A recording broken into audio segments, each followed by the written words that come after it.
Marahil nakita mo na ang larawang ito, napakaraming tao ang naghihintay umakyat sa tuktok ng bundok Everest. Stau am Mount Everest. Tingnan mo, 300 na nakapila paakyat sa tuktok.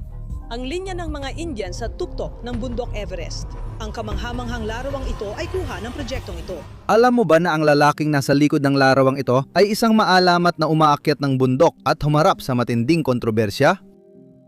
Kung may Netflix ka, baka nakita mo na siya o narinig ang kwento niya sa 14 Peaks Nothing is Impossible.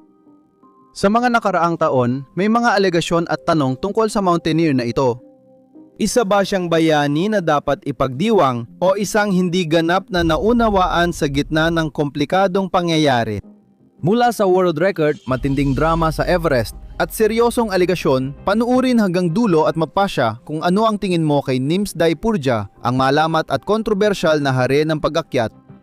Pinapayuhan pa rin ang manonood na mag-ingat. Pagkatapos kong ilabas ang orihinal na video, kinontak ako ng abogado ni Nims at hiniling na tanggalin ito. Makikita sa email na tinutulan niya ang mga source ng balita at kinwestiyon ang aming integridad bilang mamamahayag. Kaya bumalik ako sa simula para magsaliksik, suriin ang mga pinagkunan at tiyakin ang katotohanan. Ang makikita ninyo ngayon ay ang ikalawang edisyon ng kwentong ito. Noong Oktubre 20, 2019 si Nirmal Nims Purja ay tumayo sa tuktok ng Shishapangma tinapos ang isang gawa na papasok sa kasaysayan ng pag-akyat ng bundok. Sa loob ng 6 na buwan at 6 na araw, naakyat ni Nims ang 14 na pinakamataas na bundok sa mundo, bawat isa lampas 26,000 talampakan. Sa madaling salita, ito ay isang bagay na wala pang nakakagawa at iniisip ng marami na imposible. Pero si Nims ay hindi katulad ng karamihan. Katatapos lang niyang baguhin ang pananaw sa kung ano ang posible sa pinakamataas na mga bundok sa mundo at ipinakita niyang ang tanging tunay na limitasyon ay ang mga itinatakda mo sa sarili mo. Bago talakayin ang mahirap na bahagi ng kanyang paglalakbay, balikan natin kung paano siya napunta sa tuktok ng Shishapangma at bakit siya sumikat sa pagbasag ng mga record na bihirang subukan ng ibang mountaineer. Noong Mayo, 2019 siya ang naging unang tao na nakaakyat sa 3 sa pinakamataas na bundok sa mundo sa loob ng wala pang 48 oras, Mount Everest, Lhotse at Makalu. Para malaman niyo kung gaano ito kabaliw, karamihan ng tao kailangan ng araw o linggo para makabawi sa pagitan ng pag-akyat. Pero si Nims, ginawa niya ito sa 2 araw, ngunit hindi lang ito tungkol sa pag-abot ng tuktok. Habang naglalakbay, kumuha si Nims ng viral na larawan sa bundok Everest. Makikitang siksikan sa tuktok, pila ang mga umaakyat. Ang larawang iyon ang nagpasimula ng usapan sa mundo tungkol sa panganib ng komersyal na pag-akyat sa Everest. Kahit abala sa kanyang mga record na ekspedisyon, nakaimpluwensya si Nims sa buong komunidad ng mga umaakyat ng bundok. Dahil sa dami ng karanasan niya sa pag-akyat, bata pa lang siya ay umaakyat na ng bundok. Pero nagkakamali ka. Ipinanganak si Nims sa Nepal noong 1983 at nagsimula siya sa simpleng buhay. Hindi mayaman ang kanyang pamilya at tulad ng maraming Nepali, nagmula siya sa pamilyang nakatali sa lupa. Sundalong Gurkha ang kanyang ama kaya natural lang na militar din ang kanyang tinahak. Sa edad na 18, sumali siya sa brigada ng mga Gurkha, sinusundan ang yapak ng kanyang ama. Ngunit hindi nagtagal bago napansin ang kanyang pambihirang kakayahan at noong 2009, si Nims ang naging unang Gurkha na sumali sa Special Boat Service ng British Navy o SBS. Ang SBS ay isa sa pinaka-elite na special forces sa mundo, eksperto sa malamig na klima at mataas na panganib na operasyon.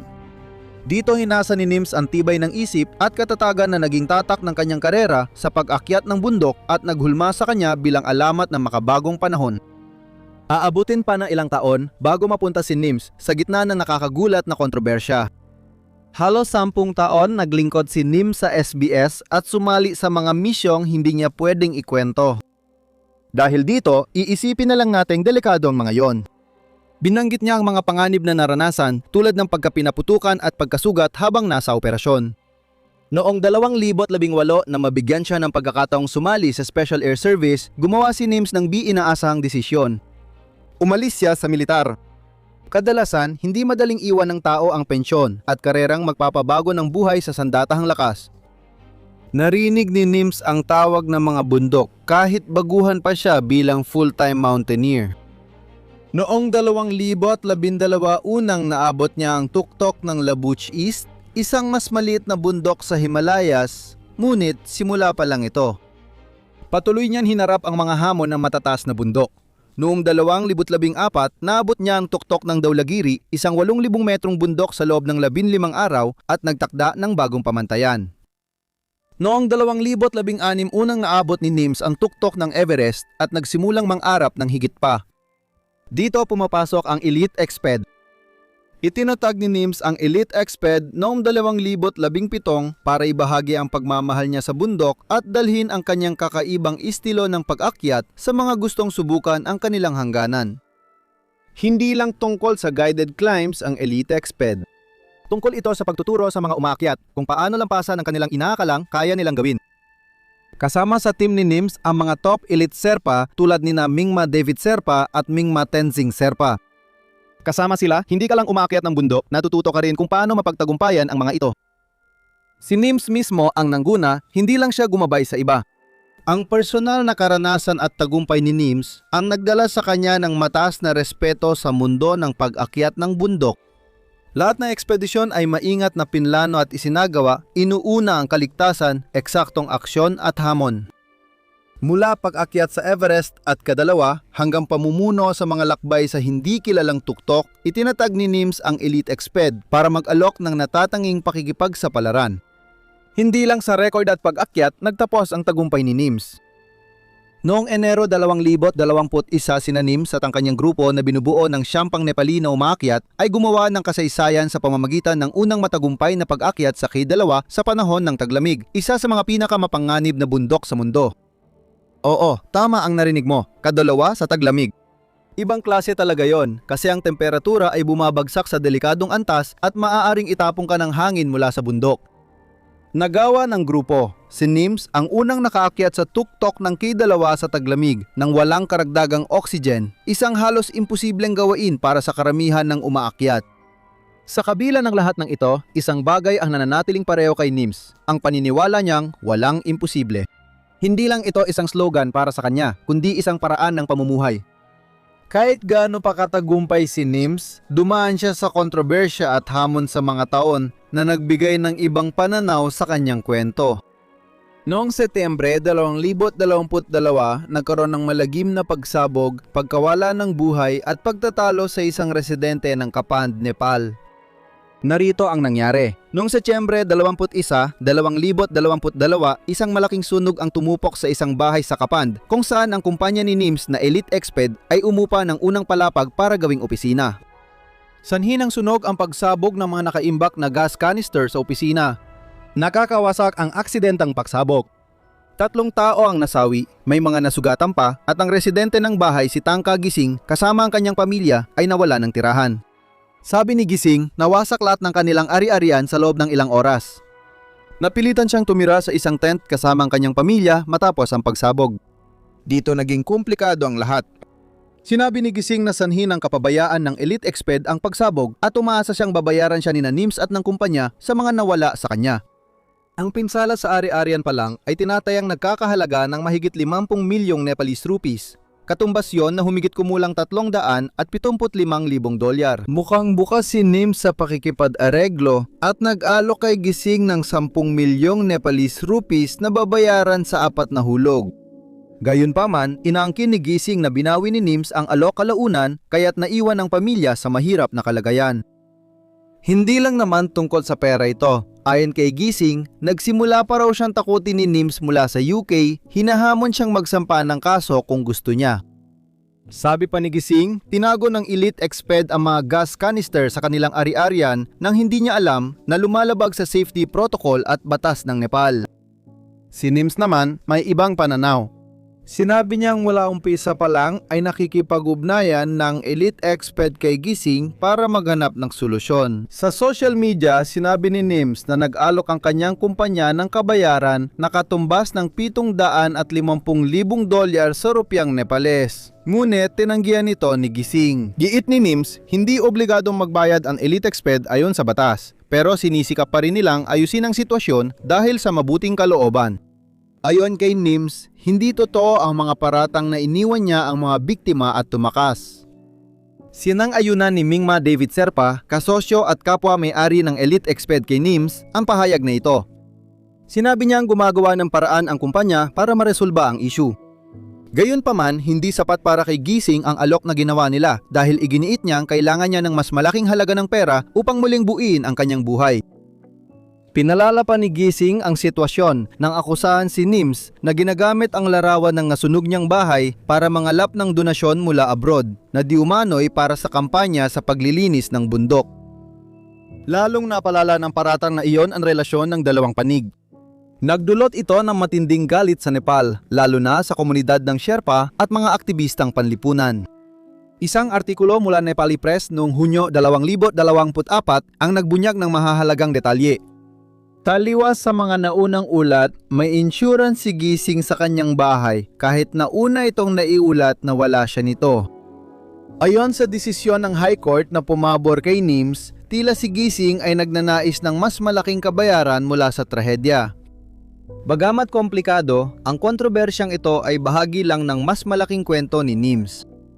Ang kasikatan ay parang tabak na may dalawang talim at tila habang lalo kang sumisikat, lalo kang napapansin hindi lang sa maganda kundi pati na rin sa posibleng masama. Mahilig talagang mamuhi ang mga tao. Isa sa mga pinakamahalaga at pinakabagong insidente ay naganap noong Mayo 2020 nang parehong si NIMS at ang kanyang kumpanya na Elite Exped ay inakusahan ng paglabag sa mga regulasyon sa pag-akyat sa Everest. Para sa isang kilalang tao gaya ni NIMS, ang ganitong paratang ay nagdudulot ng seryosong tanong at ang mga detalye ng kwento ay komplikado at kapanapanabik. Magsimula tayo sa pamamagitan ng paglalarawan ng sitwasyon. Sa climbing season, puno ng aktibidad ang Everest Base Camp. 12 ng ekspedisyon ang naghahanda para sa kanilang pagsubok na marating ang tuktok at napakataas ng mga nakataya. Sa gitna ng lahat ng ito, kumakalat ang mga ulat na ang mga miyembro ng isang elite expat team na may permit para umakyat sa kalapit na bundok na tinatawag na Lingtron ay tumawid sa teritoryo ng Everest nang walang tamang pahintulot. Malaking issue ito dahil ang pag-akyat sa Everest ay hindi simpleng paglalakad na umaasang magiging maayos ang lahat. Kailangan mo ng mga particular na permit. Hindi mura ang mga permit na ito, nasa $11,000 bawat tao ang halaga. Sa kabilang banda, ang permit para sa Lingtron, isang hindi gaanong kilalang tuktok ay nagkakahalaga lang ng $4,400 para sa isang grupo. Malaking pagkakaiba yon sa gastos. Bakit ito malaking problema?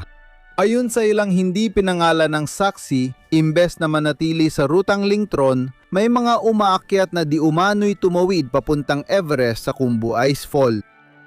Nakarating pa raw sila sa Camp 3 sa Lhotse Face na may taas na 23,000 talampakan. Ang Camp 3 ay isang mahalagang hintuan para sa mga umaakyat na nagnanais marating ang tuktok ng Everest at ang makarating doon ng walang tamang permit ay isang seryosong paglabag sa mahigpit na mga patakaran ng Everest. Hindi lang naman tungkol sa pagsunod sa mga patakaran ang pinangangambahan. Tungkol din ito sa kaligtasan. Ang Khumbu Icefall ay kilalang delikado, puno ng mga bitak at gumagalaw na yelo na maaring mambitag o makasugat sa mga umaakyat. Bahagi ito para lang sa mga bihasang grupo na may Everest permit. Bakit nga ba andun sa Everest ang mga umaakyat mula sa Elite Exped?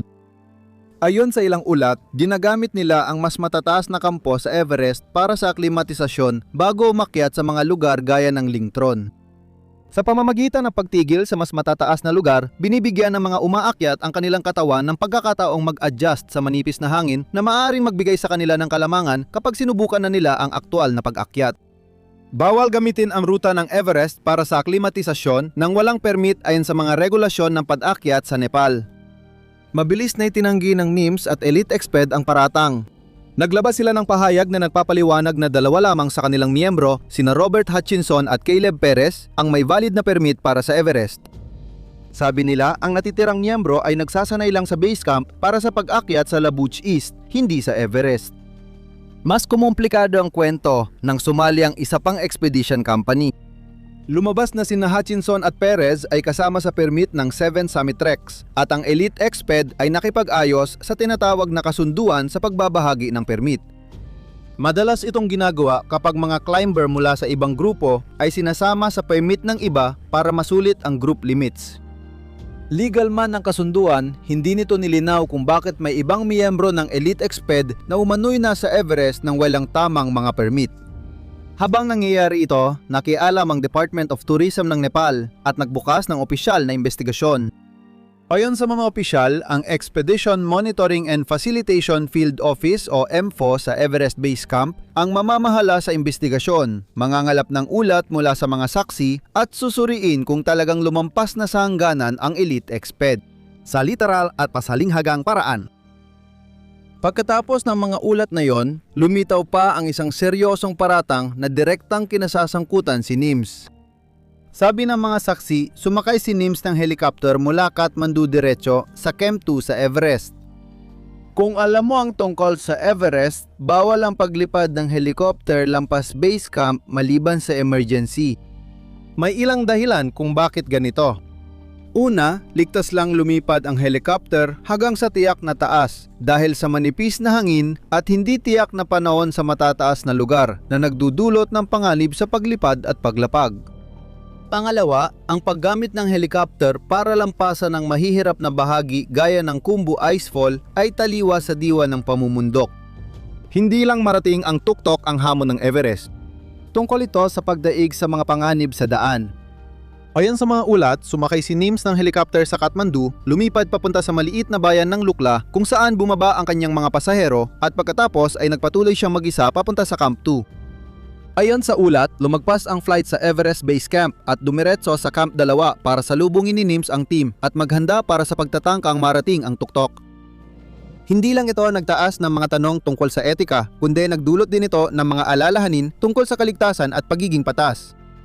Kung gagamit ng helicopter para lampasan ang delikadong parte, paano maapektuhan ang hinaharap ng pag-akyat sa Everest? Mahalagang tandaan na ang Himalayan Times, isa sa pinakamalalakas na boses sa isyung ito, ay may kaso at iniimbestigahan na yon. Laging itinatanggi ni Nims at ng grupo niya ang pagkakamali at iginiit nilang mali o pinalalaki lang ang mga ulat. Malugod nilang tinanggap ang kasalukuyang mga investigasyon at pinaninindigan nilang sumunod sila sa lahat ng kaukulang regulasyon. Patuloy ang investigasyon pero naging malaking usapan na ang kontrobersya sa mga umaakyat ng bundok. Bukod sa negatibong balita sa panahon ng pag-akyat na yung 2024, nagdulot pa ng mas hindi kanais-nais na atensyon ang kontrobersya sa pahayag ni Nims ukol sa mga lubid na pinutol sa Everest. Ang insidenteng ito ay naging malaking paksa sa loob ng komunidad ng mga umaakyat ng bundok. Nagbigay ng mahalagang pahayag si Nims. May bahagi ng fixed rope sa Everest na mukhang sinadyang putulin na posibleng magdulot ng panganib sa mga umaakyat. Ang narinig ko ay may mga taong pumutol ng mga lubid sa ibaba lang ng South Summit, sa itaas ng balcony. Alam ng lahat na ang team ko ang maunang aakyat sa summit. Maraming maruming politika ngayon. Ang mga miyembro ng kanyang team, kasama na ang mga bihasam Sherpa, ay sumuporta sa pahayag. Sinasabing mukhang sinadyang putulin ng lubid at tinatayang mga 120 talampakan nito ang itinapon pababa ng bundok. Matindi at mabilis ang galit ng komunidad ng umaakyat. Malinaw na nagsisinungaling si Nims at isa lang itong paraan para makakuha ng pansin. Sino ba ang sadyang puputol ng mga lubid sa isang sitwasyong delikado na nga sa buhay? Ang galit ng mga tao ay nag-udyo kay Nims na agad maglabas ng sagot kung saan nag-post siya ng video sa kanyang Instagram account na ipinapakita ang mga naputol na lubid. Namolekta rin siya ng pahayag mula sa mga Sherpa sa kanyang team bilang suporta sa sinabi niya. Sa video, hawak ni Nims ang putol na lubid at sabi niya, sinasabi nilang sinungaling ako. Ayan ang ebidensya, malinaw naman. Sinasabihan nila akong sinungaling. Iyan ang ebidensya na naputol ang lubid. Kahit may team support at video ebidensya, binatikos pa rin si Nims. May mga nagsabing pinalalaki niya ang kwento para makahatak ng atensyon o kontrobersya. Agad na nakialam ang pamahalaan ng Nepal. Noong Mayo 27, isang araw lang matapos ang mga pahayag ni Nims, naglabas ng pahayag ang Department of Tourism o DOT na itinatanggi na may sinadyang galawin na mga lubid. Ayon sa DOT, ilang climber mula sa ibang ekspedisyon ng Pioneer Adventures ay matagumpay ding nakaakyat sa tuktok ng Everest sa parehong araw ng grupo ni Nims at iniulat nilang walang problema sa mga lubid. Pagkatapos, inimbestigahan ng DOT ang mga pahayag ni Nims at inakusahan siyang nagpapakalat ng maling impormasyon para sumikat. Mahalaga ang mga akusasyong ito para kay Nims na nagtatag ng reputasyon sa pagiging tapat at may integridad. Dahil sa investigasyon, matindi ang naging pagsusuri sa karera niya. Si Nims ay nanindigan sa kanyang pahayag, tinanggap ang investigasyon at iginiit na lalabas ang katotohanan. Sinabi ni Nims sa isa pa niyang post sa social media na simula 2019, marami na siyang hinarap na negatibidad at mga taong gustong pabagsakin siya ng palihim. Layunin ko lang itaas ang pangalan ng Nepal at ng komunidad ng mga umaakyat at magdala ng turista para makita ang ganda ng bansa. Nagbahagi si Nims ng dagdag na video ng naputol na lubid at pahayag ng iba pang Sherpa sa grupo para suportahan ang kanyang pahayag na lahat ay kumpirmado ang kwento.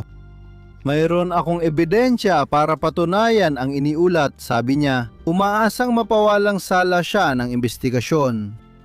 Kinumpirma ni Sanu Sherpa, kilalang mountaineer at record holder sa pag-akyat ng 14 na tuktok ng 2 beses, na nakita rin niya ang mga naputol na lubid sa video. Nadagdag ito ng kredibilidad sa sinabi ni Nims, kahit di nito tuluyang tinapos ang kontrobersya. Habang lumilipas ang mga araw, lalong komplikado ang sitwasyon. Igiit ni Kali Bahadur Bujel ng Department of Tourism na may ibang umakyat na matagumpay na gumamit pa rin ng mga lubid matapos ang grupo ni Nims, kaya duda sila sa pahayag na naputol ang mga ito. Sa gitna ng kaguluhan, lumitaw ang personal na kontrobersya, mga alegasyon ng panliligalig laban kay Nims. Ang taong 2024 na sanay isa na namang tampok sa karera ni Nims ay nagdala sa halip ng malalaking hamon na nakaapekto sa kanyang reputasyon. Mula sa dalawang babae ang alegasyon, ang Finnish mountaineer na si Lotta Hintsa at ang Amerikanang doktor na si April Leonardo na parehong nakasama ni Nims sa ekspedisyon. Nag-umisa ng pangalan ng climber na dati hinahangaan dahil sa kanyang tagumpay sa bundok dahil sa iskandalong ito. Kahit itinanggi ni Nims ang mga alegasyon, agad itong nagdulot ng epekto. Lumayo ang mga sponsor at ang elite exped ay napagitna sa kontrobersya. Bilang tugon, nagsampa si Nims ng kaso ng paninirang puri laban sa New York Times, iginiit na mali ang paglalarawan ng kwento at nasira ang kanyang reputasyon. Ipinaglalaban ng kanyang legal na koponan na nabigong beripikahin ng publikasyon ang mga detalye bago ilathala ang kwento na nagdulot ng hindi kinakailangang pinsala sa kanyang reputasyon. Sa isang sport na kasing tinde ng pag-akyat ng bundok na may panganib tulad ng avalanche, bagyo at kakulangan sa oxygen, tampok sa kwentong ito ang mas personal na panganib. Mas naging bukas ang mga kababaihan sa pag-akyat tungkol sa harassment at hindi etikal na pag-uugali. Ang kaso ni Nims ay nagpatampok sa mas malawak na usapan, binibigang diin ang mga hamong kinakaharap ng mga babaeng umakyat bukod sa pisikal na panganib. Si Lotta Hintsa na kilala sa kanyang pag-akyat ng bundok at bilang dating Miss Finland ay isa sa mga unang nagsalita. Ibinahagi niya sa una ang kanyang karanasan sa isang vlog kung saan tinukoy niya ang isang nakakabahalang insidente kasama ang isang kilalang lalaking umaakyat ng bundok nang hindi binabanggit ang pangalan nito. Sa panayam ng New York Times, tinukoy ni Hintsa si Nims bilang ang bundok na umaakyat na isinulat niya. Ikinuwento niya ang nakakabahalang insidente sa Kathmandu sa isang pagpupulong na para sa mga planong pagtutulungan sa susunod na ekspedisyon. Nagsalalita si Hintsa, umaasang mapansin ang mga di nakikitang panganib na hinaharap ng kababaihan sa sport, hindi mula sa bundok kundi sa kapwa umaakyat. May sariling kwento rin si Dr. April Leonardo, isang family physician mula California na lumantad at nagparatang kay Nims. Sumali siya sa ekspedisyon sa Kadalawa, ang pangalawang pinakamataas na bundok sa mundo, pinangunahan ng kumpanya ni Nims noong 2022. Kahit sabik siya sa hamon, nagdulot ng pagkabahala at pagdududa ang karanasan niya sa pag-akyat. Para maprotektahan ang makabilang panig at di pa kumpirmadong impormasyon, hindi ko idedetalye ang paratang nila, pero kung totoo, nakakabahala ito. Ibinahagi ng dalawang babae ang kanilang karanasan sa mga kaibigan at pamilya di nagtagal matapos ang mga diumanoy insidente at nagbigay ng text message at iba pang komunikasyon bilang ebidensya. Nag-message si Hintsa sa kaibigan tungkol sa karanasan kay Nims nung araw na yon habang si Dr. Leonardo ay nakipag-ugnayan sa ama mula base camp at sinabi ang discomfort niya sa ugali ni Nims. Malaking epekto ang paratang dahil sa mataas na posisyon ni Nims sa mountaineering. May mahigit 2 milyong followers sa social media at sponsors gaya ng Red Bull at Nike, mahalagang personalidad si Nims sa modernong pag-akyat ng bundok. Aktibong hinihikayat ni Nims ang mga kababaihan na sumali sa mga ekspedisyon sa matataas na bundok, ginagabayan ang mga kilalang kliyente tulad ni Asma Altani, isang miyembro ng maharlikang pamilya ng Qatar, at ang Russian na modelo na si Victoria Bonya. Ang pagiging umaakyat ng bundok at negosyante niya ay lalo pang nagpagulat sa komunidad tungkol sa mga paratang laban sa kanya. Mariin pa ring itinanggi ni Nims ang mabibigat na paratang. Sa pamamagitan ng abogado, naglabas siya ng pahayag na tinawag na mali at mapanira ang mga paratang at iginiit ang kanyang dedikasyon sa katapatan. Sinabi niyang hindi siya nasangkot sa anumang hindi angkop na gawain. Gayunpaman, mabilis ang epekto. Nagsimulang lumayo sa kanya ang mga sponsor at ang kanyang guiding company na Elitexped ay lalo pang sinuri. Tiyak nating alam na siya'y alamat sa pag-akyat at pinatunayan niyang walang imposible sa mga bundok. Noong 2011, sinimulan niyang akyatin ang 14 na pinakamataas na tuktok sa mundo sa record na oras. Nagulat ang komunidad ng mga umaakyat ng bundok nang matapos niya ang misyong ito sa loob ng 6 na buwan at 6 na araw, samantalang dati inaabot ito ng mga taon. Dahil sa tagumpay, napansin ang komunidad ng Sherpa at ang kanilang suporta sa pinakamataas na bundok sa mundo. Maliban sa mga mabilis niyang pag-akyat na nakapantala ng record, aktibo ring tagapagsalita si Nims tungkol sa pagbabago ng klima at epekto nito sa mga bundok. Sikat siya sa mga pagsagip niya sa mga ekspedisyon sa matataas na bundok, kadalasang nilalagay ang sarili sa panganib para tulungan ang mga umaakyat na nasa panganib. Lalong tumibay ang kanyang reputasyon bilang umaakyat na hindi lang naglalayong abuti ng tuktok kundi iniisip din ang kapakanan ng iba sa bundok. Mahal mo man siya o galit ka man sa kanya, si Nims ay isa sa pinakamaimpluwensyang tao sa modernong pamumundok. Palaging tinutulak ang hangganan ng posible sa matataas na altitude. Ano ang palagay mo tungkol sa kanya? Ipaalam mo sa akin sa mga komento. Salamat sa panonood, kita tayo sa susunod. Manatiling matapang at mamuhay ng may tapang.